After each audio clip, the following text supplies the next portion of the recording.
ఓం నమో వెంకటేశాయ. భగవద్బంధువులందరికీ సాదర ఆహ్వానం. అందరూ ఉదయాన్నే పూజ చేసుకుంటారు. పూజ చాలా ముఖ్యమైనటువంటిది. అందరికీ పూజ గది ఉంటుంది ప్రత్యేకంగా. కొంతమందికి పూజకు ప్రత్యేకంగా గది ఉండదు. పూజా స్థలి అనేటటువంటిది ఉంటుంది. అంటే పూజ చేసుకోవడానికి ఒక స్థలాన్ని వాళ్ళు కేటాయించుకుంటారు ఇంటిలో. అది ఎలా అంటే ఏ మూలో ఆ మూల కాకుండా ఒకవేళ వాళ్ళకి వెసులుబాటు ఉంటే ఈశాన్య మూలలో తూర్పుకు దేవుడికి పెట్టుకునేటటువంటి అవకాశం ఉంటే అలా ఏర్పాటు చేసుకోవాలి. లేదండి తూర్పు మాకు అనుకూలంగా లేదు అనుకుంటే పడమరైనా దేవుడిని పెట్టుకోవచ్చు. అది ఒక విధి. కొంతమంది ఏం చేస్తారంటే వంటింట్లోనే దేవుడిని పెట్టుకుంటారు. ఇలా అవకాశాన్ని బట్టి వీలుని బట్టి ఉన్న దాంట్లో పూజ చేసుకుంటూ ఉంటారు. ఈ పూజ చేసుకునే క్రమంలో మనకు అక్కడ స్థలం తక్కువగా కొంతమందికి ఉంటుంది, ఎక్కువగా కొంతమందికి ఉంటుంది. ఈ ఎక్కువగా స్థలం ఉన్న వాళ్ళు ఏం చేస్తారంటే ఎక్కువ పటాలు, ఎక్కువ విగ్రహాలు పెడుతూ ఉంటారు. వాళ్ళకి అలా పెట్టకూడదని తెలియదు. ఒక్కొక్క దైవానికి సంబంధించినటువంటి పటం కానీ విగ్రహం కానీ చాలా పెడతారు. 2, 3 వాళ్ళ ఇష్టం. ఎన్ని కావాలంటే అన్ని పెడుతూ ఉంటారు. వాళ్ళ సంతోషం కొద్దీ, వాళ్ళ వీలుని బట్టి. అలా ఎప్పుడు చేయకూడదు. న్యాయానికి ఒక దైవానికి సంబంధించినది ఒక పటం కానీ ఒక విగ్రహం కానీ మాత్రమే ఉండాలి. విగ్రహాలు పెట్టుకునేటప్పుడు అంగుష్ట మాత్రంగానే ఉండాలి. పెద్ద పెద్ద విగ్రహాలు పెట్టుకోకూడదు.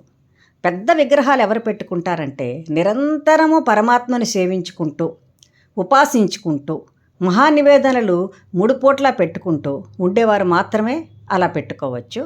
సామాన్యమైనటువంటి గృహస్థులు చిన్న విగ్రహాలు, మామూలుగా ఉండేటటువంటి పటాలు మాత్రమే పెట్టుకోవాలి. అవి కూడా చాలా తక్కువగా పెట్టుకోవాలి. కొంతమందికి సందేహం వస్తుంటుంది. ఏంటంటే అలా కాదండి, ఇప్పుడు మేము కొన్ని దేవతల ఫోటోలు పెట్టుకుంటాము, పూజించిన దేవతలవే కాకుండా మేము తలుచుకుంటూ ఉంటాం కొంతమంది దేవతల్ని. చాలామంది దేవతలను మనం తలుచుకుంటూ ఉంటాం కదా ప్రతిరోజు. ఆ పటాలన్నీ మన ఇంట్లో ఉండాలా? అవసరం లేదు. మనం తలచుకున్న దేవతలందరి పటాలు మనం పెట్టుకోకపోయినా ఆ దేవతలు అక్కడ ఉంటారు. ప్రధాన దైవం దగ్గర ప్రతి దేవత ఉంటారు. ఉదాహరణకు శివభక్తులు అనుకోండి, శివునిలో అందరు దేవతలు ఉంటారు. విష్ణు భక్తులు అనుకోండి, విష్ణువులో అందరు దేవతలు ఉంటారు. అమ్మవారి భక్తులు అనుకోండి, అమ్మవారిలో అందరు దేవతలు ఉంటారు. అలా భావించుకోవాలి. పరమాత్మ స్వరూపం ఒక్కటే. మీరు పిలిస్తే దైవాలందరూ కూడా మిమ్మల్ని దీవిస్తారు. భక్తుల మీద కానీ మానవుల మీద కానీ ఏ దేవుడికి కోపం అనేది ఉండదు. అవన్నీ మనం పెట్టుకున్నాం.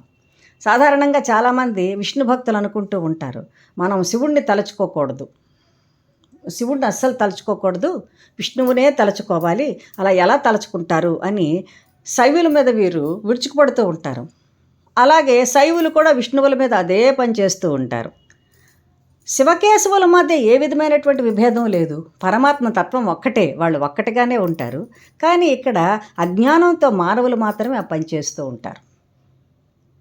శివుడిని నిందిస్తే విష్ణువుకు మొట్టమొదటి కోపం వస్తుంది, విష్ణువుని నిందిస్తే శివుడికి ముందు కోపం వస్తుంది. ఆ విషయాన్ని ఎవరు గ్రహించుకోవాలి అందరూ కూడాను.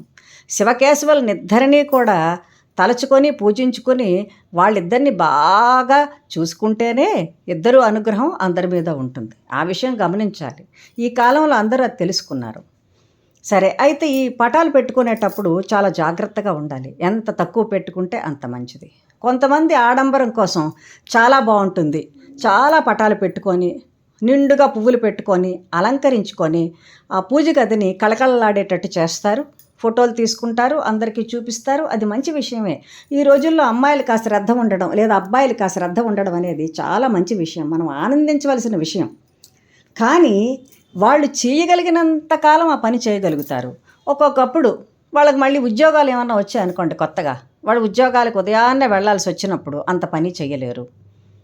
తరువాత ఏదైనా అనారోగ్యం వచ్చినప్పుడో ఏదో అవనప్పుడో ఆ టైముల్లో కూడా వాళ్ళు చేయలేరు. కాబట్టి గుర్తెరిగి తక్కువ పటాలు పెట్టుకోవడమే చాలా మంచిది. పటాలు కానీ విగ్రహాలు కానీ తక్కువ, ఒక దైవాన్ని ఒక్కటే పెట్టుకుంటే మన గ్రహణాలు పడినప్పుడు తరువాత శుద్ధి చేసుకునేటప్పుడు సులభంగా ఉంటుంది. అంతేకాకుండా త్వరగా ఈ శుద్ధి కార్యక్రమాలు పెట్టుకొని పరమాత్మను అక్కడ పెట్టుకుంటే మనసు పరమాత్మ మీద లగ్నం చేసి కొన్ని స్తోత్రాలు కూడా చదువుకోవడానికి అవకాశం ఉంటుంది. స్తోత్రాలు చదువుకుంటే కలిగేటటువంటి ఫలితం అనంతంగా ఉంటుంది. ఆ ఫలితం పొందాలంటే తప్పనిసరిగా పటాలను, విగ్రహాలను తక్కువే పెట్టుకోవాలి. కొంతమందికి పెద్దలు ముందే ఏర్పాటు చేసి ఉంచుతారు. ఉమ్మడి కుటుంబాలైతే అలా ఉంటూ ఉంటాయి, పరంపరాగతంగా వెళ్ళిపోతూ ఉంటుంది. పెద్దవాళ్లే పూజలు చూసుకుంటూ ఉంటారు కాబట్టి ఇబ్బంది ఉండదు. ఇప్పుడు ఉద్యోగాల నిమిత్తం వేరువేరు ఊళ్ళల్లో ఉంటున్నారు. అప్పుడు వాళ్ళు ఏర్పాటు చేసుకునేటప్పుడు చాలా తక్కువగా ఏర్పాటు చేసుకోవడం మంచిది. అప్పుడు భగవంతుడు దయ వీళ్ళ మీద ఎక్కువ ఉంటుంది. ఎందుకు? సమయం అర్చనలు చేసుకోవడంలో అయితేనేమి, స్తోత్ర పఠనాదుల విషయంలోనైతే వాళ్ళు చేసుకోగలుగుతారు కాబట్టి ఆ సమయం దానికి కేటాయించవచ్చు. అంతేగాని ఇక్కడ ఇలా అలంకరించుకొని పూజ గది శుభ్రం చేసుకొని ఈ పని ఎక్కువ సమయం తీసుకుంటూ ఉంటుంది. అంతేకాకుండా ముఖ్యమైన పూజలు వచ్చేటప్పుడు ఇంకా వాళ్ళు ఇబ్బంది పడాల్సి వస్తుంది కాబట్టి అలా చెయ్యకుండా తక్కువగానే పెట్టుకుంటే మంచిది. శాస్త్రంలో కూడా ఒక్కొక్క దైవానికి ఒక్కొక్క పటం కానీ ఒక్కొక్క విగ్రహం కానీ మాత్రమే ఉంచుకోమన్నారు, కానీ విపరీతంగా పెట్టమని చెప్పలేదు. దానివల్ల కలిగే ప్రయోజనం కూడా ఏమీ లేదు. లేనప్పుడు ఎందుకు అలా చెయ్యాలి? కాబట్టి తక్కువగా పెట్టుకుంటేనే మంచిది. అయితే కొంతమందికి అనిపిస్తుంది, అయ్యో మేము ఇప్పుడు పెట్టేసుకున్నామండి చాలా పటాలు, చాలా విగ్రహాలు, ఇప్పుడు ఏం చెయ్యాలి, వీటిని ఎలా తీయాలి, మేము తీయొచ్చా అనే బెంగ ఉంటుంది.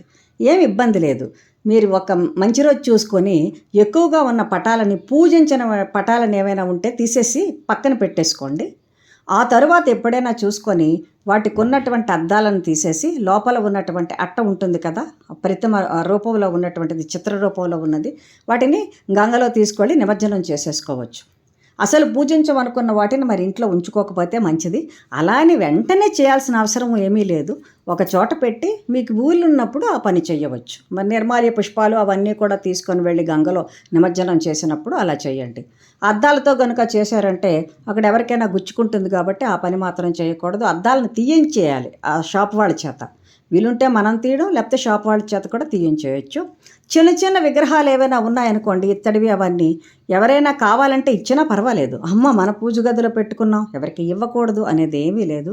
భగవంతుడు అందరివాడు కాబట్టి ఎవరైనా అడిగితే వాళ్ళకి ఇవ్వవచ్చు. లేదా దేవాలయాల్లో ఎవరైనా తీసుకుంటారన్నా మీరు ఇచ్చేయచ్చు, ఇబ్బంది ఏమీ లేదు. కానీ మన దగ్గర ఉన్నటువంటి పటాలు తీసుకుని వెళ్ళి చాలామంది పెద్ద పెద్ద దేవాలయాల్లో ఆ రావి చెట్టు దగ్గర, వేప చెట్టు దగ్గర పెట్టేస్తూ ఉంటారు. అలా పెట్టడం మంచిది కాదు కదా. ఆ దేవాలయాల వాళ్ళు ఒప్పుకుని పెట్టండి పెట్టచ్చు, కానీ లేని పక్షంలో అక్కడ పెట్టడం ఎందుకు? అలా ఎప్పుడూ పెట్టవద్దు. ఈ పటాలను తీసుకొని వెళ్ళి శుభ్రంగా గంగలో నిమజ్జనం చేయడం మంచిది. దానివల్ల కలిగే ఇబ్బంది ఏమీ ఉండదు. ఇంకా కొంతమంది ఏం చేస్తారంటే ప్రత్యేకమైనటువంటి పూజలు వచ్చినప్పుడు కొన్ని పటాలు పెట్టుకొని పూజ చేస్తారు. వినాయక చవితి వచ్చినప్పుడు అందరికీ కూడా మనకి మట్టి ప్రతిమని, మట్టి విగ్రహాన్ని వాడుకుంటాం. కొంతమందికి మట్టి విగ్రహం పెట్టుకునే ఆనవాయితీ ఉండదు, ఫోటో పెట్టుకొని మాత్రమే పూజ చేసుకుంటారు. అటువంటి వాళ్ళు ఏంటంటే పూజలో పెట్టుకున్న ఫోటో వాళ్ళకి ఎప్పుడు ఉంటే పర్వాలేదు, లేని పక్షంలో అది తీసేసి వినాయక చవితి అయిన తర్వాత దానిని పైన పెట్టేసుకొని మళ్ళీ వినాయక చవితి వచ్చినప్పుడు దింపి పూజ చేసుకోవచ్చు. అటువంటి ఫోటోలు ఇంట్లో ఉంచుకున్నా ఇబ్బంది ఏమీ ఉండదు. అలాగే కృష్ణాష్టమి వచ్చినప్పుడు కూడా అక్కడ వాళ్ళకి స్థలం ఉండదు అన్ని ఫోటోలు పెట్టుకోవడానికి. కృష్ణాష్టమి వచ్చినప్పుడు ఆ పటాన్ని దించుకొని కృష్ణుడు పూజ చేసి మళ్ళీ దాచి ఉంచుకొని మళ్ళీ తెచ్చుకోవచ్చు. అలాగ కొన్ని ఉంచుకోవచ్చు, ఇబ్బంది లేదు. ఎందుకంటే కనీసం సంవత్సరంకి ఒక్కసారైనా తీసుకొని వచ్చి పూజ చేస్తున్నారు కదా. అసలు ఎప్పటికీ పూజ చేయము అనుకునేటటువంటి పటాలు ఉంటే మాత్రం గంగలో నిమజ్జనం చేసేయడమే మంచిది. అది వెంటనే చేసేయాలని ఏమీ లేదు, బెంగ పెట్టుకోవద్దు. మీరు వీలుని చూసుకొని ఎప్పుడైనా సమయం ఉండేటప్పుడు మీరు నదికి కానీ సముద్రానికి కానీ వెళ్ళేటప్పుడు వాటిని జాగ్రత్తగా తీసుకొని వెళ్ళి అక్కడ నిమజ్జనం చేసేసి వచ్చేయాలి. స్వల్పంగానే పెట్టుకుంటే సుఖంగా ఉంటుంది. తరువాత ఇంకొక సందేహం కొంతమంది అడిగారండి, అందువల్ల నేను చెప్పాల్సి వస్తుంది. సాధారణంగా మనకి 7 వారాలు ఉంటాయి. 7 వారాలు ఒక్కొక్కరు ఒక్కొక్క దేవతను పూజ చేసుకుంటూ ఉంటారు. చేసుకునేటప్పుడు ఉదాహరణకు శనివారం ఎక్కువ మంది కలియుగ ప్రత్యక్ష దైవాన్ని పూజ చేసుకుంటారు ప్రధానంగా. సోమవారం శివుడిని పూజ చేసుకుంటారు కొంతమంది. ఈ గురువారం గురువుల్ని పూజ చేసుకుంటుంటారు. మంగళవారం ఆంజనేయ స్వామిని, సుబ్రహ్మణ్య స్వామిని, అమ్మవారిని కూడా పూజ చేసుకుంటూ ఉంటారు. ఇలా ఉండే క్రమంలో శుక్రవారం మహాలక్ష్మి అమ్మవారిని పూజ చేసుకుంటూ ఉంటారు, అమ్మవారిని కూడా పూజ చేసుకుంటారు. ఇలా చేసుకునేటప్పుడు వాళ్ళకు సందేహం వస్తుంది. సాధారణంగా విధిపూర్వకంగా నిత్యము తెలిసిన వాళ్ళు పూజ చేసుకునే విధి విధానాలు వేరేగా ఉంటాయి. సామాన్యమైన వాళ్ళు ఉంటారు కదా, వాళ్ళకి పూజా విధానాలు తెలియవు, ఎలా చేసుకోవాలో తెలియదు. మామూలుగా దీపారాధన అవన్నీ చేసుకొని పూజ చేసుకుంటారు. వాళ్ళకి ఏ సందేహం వస్తుందంటే శనివారం వెంకటేశ్వర స్వామికి పూజ చేసుకుంటాం కాబట్టి మిగతా దేవతా పటాలు మేము పెట్టుకున్నా వాళ్ళకి పూజ చెయ్యొచ్చా, వాళ్ళని తలుచుకోవచ్చా తలుచుకోకూడదా అనే సందేహం కూడా కొంతమందికి వస్తుందండి, కొద్దిమందికి. అలా ఏమీ లేదు. మనకు పరివార దేవతలు అక్కడ పటాలు పెట్టుకున్న వాళ్ళు మన ఆరాధ్య దైవమే కాకుండా, మన ఎలివేల్పు దైవమే కాకుండా వాళ్ళు పరివార దేవతలు కాబట్టి వాళ్ళని తప్పనిసరిగా మొట్టమొదట తలుచుకున్న తరువాతే మన ఆరాధ్య దైవము మన ఎలివేల్పు దైవం దగ్గరికి వెళ్ళి మనం పూజ చేసుకుంటాం. కాబట్టి అలా ఏమీ లేదు. తప్పనిసరిగా మనం అక్కడ ఉంచిన తర్వాత ఆ దేవతలందరికీ మనం నమస్కరించుకోవాలి, వాళ్ళ పేరును మనం తలుచుకోవాలి. సాధారణంగా చూడండి, మనకిష్టమైనటువంటి వాళ్ళు మన ఇంట్లో వాళ్ళు ఉంటారు, కానీ మిగతా వాళ్ళు కూడా ఉంటారు కదా, మనకి చుట్టాలు వస్తూ ఉంటారు. వాళ్ళందరినీ ఎక్కడ పక్కన పెడతాం, వాళ్ళని వచ్చి కూర్చోమంటాం. మన ఇంట్లో మన ఫేవరెట్ ఎవరో ఉంటారు, మన బంధువులే, కానీ పక్కన మన పెద్దనాన్న పెద్దమ్మ కూడా మనతో కలిసి ఉన్నారనుకోండి కుటుంబంలో, వాళ్ళని ఎక్కడ పక్కన పెట్టం కదా, వాళ్ళని కూడా మనం ఆదరించాల్సిన అవసరం ఉంటుంది. అలాగే పరివార దేవతలను పెట్టుకున్నప్పుడు వాళ్ళని కూడా పూజించుకోవాలి. అప్పుడే మనం భక్తులం అవుతాం, నిజ భక్తులం అవుతాం. అంతేగాని ఇటువంటి మనస్సులో ఇటువంటి భావనలు పెట్టుకొని, ఆ భావన అస్సలు ఉండకూడదు ఎప్పుడూ కూడా వ్యతిరేక భావనలు ఉండకూడదు. మనకు సానుకూల భావాలే ఉండాలి. ఏది చెయ్యాలో అది చెయ్యాలి. మనం శివాలయానికి వెళ్ళి ఓం నమో నారాయణాయ అంటే తప్పే ఉంది, చాలామంది అలా అంటారు. అలాగే విష్ణువాలయానికి వెళ్ళి ఓం నమ శివాయ అనకూడదండి అంటారు. అలా ఎలా అంటారు? అలా అనకూడదనే మనకు వైష్ణవాలయాల్లో కూడా చాలా చోట్ల శివలింగం ప్రతిష్ఠించి ఉంటాయి, తర్వాత ఆంజనేయ స్వామి ఉంటాయి, రాముడు ఉంటారు, ఇలా రకరకాల దేవతల్ని పక్కన ఉప ఆలయాలుగా పెడతారు వాళ్ళు. ఎందుకు? దేవతలందరినీ మనం స్మరించుకోవాలని. మరి అక్కడికి వెళ్ళేటప్పుడు విష్ణువాలయానికి వెళ్ళామనుకోండి, ఆ పక్కనే శివలింగం ఉందనుకోండి, సాంబ సదాశివ అనుకోకుండా ఉంటారా? మరి ఆ ఆలోచన మానుకోవాలి కదా, ఆ జ్ఞానాన్ని కూడా అలవర్చుకోవాలి. అప్పుడే పరమాత్మ ఎప్పుడైనా మనకి కరుణిస్తాడు. ఆ విషయాన్ని గ్రహించాలి. భక్తి ప్రధానమైనటువంటి విషయం. మనం సానుకూల భావాలు మనసులో ఎప్పుడూ ఉండాలి. అప్పుడే పరమాత్మ కృపకు మనం తప్పకుండా పాత్రలం అవుతాం. మరొక్క మంచి వీడియోతో మళ్ళీ మిమ్మల్ని కలుసుకుంటాను.